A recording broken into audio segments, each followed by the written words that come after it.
Ezt a számot Erzsikének küldik Nagyecsedre a 18. születésnapja alkalmából, küldik neki az apukája, az Áron, az anyukája, a Melinda, akik tiszta szívből szeretik, és mindent megadnak neki.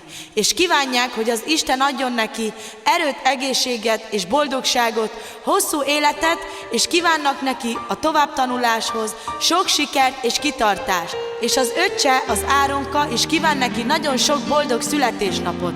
Legyetek szerencsések! 18 éves vagy, s ünneplünk te veled, boldog szülinapot kívánunk neked. Apács anyád, kik oly büszkék te rád, és veled voltak ők 18 éven át.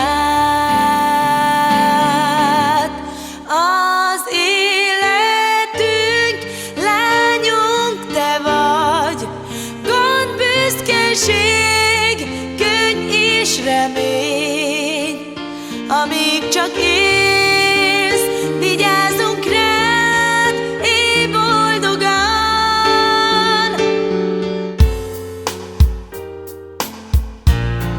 Úgy fél téged apád, és óv téged anyád, mert szívükben a kincs, az mindig te leszel.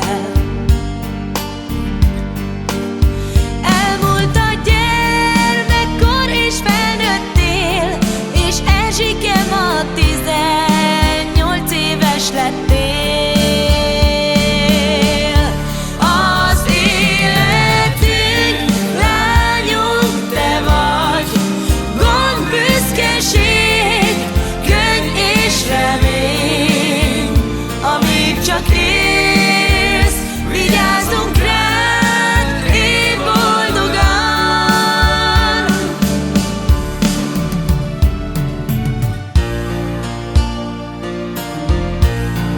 Oly fontos vagy nekünk, szívünkből szeretünk.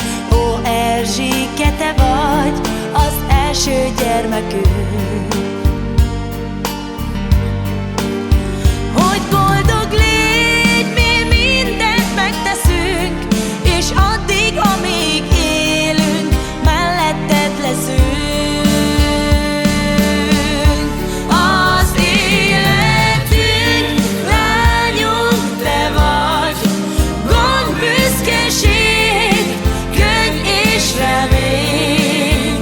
Amíg csak élsz, vigyázzunk rád, élj boldogan.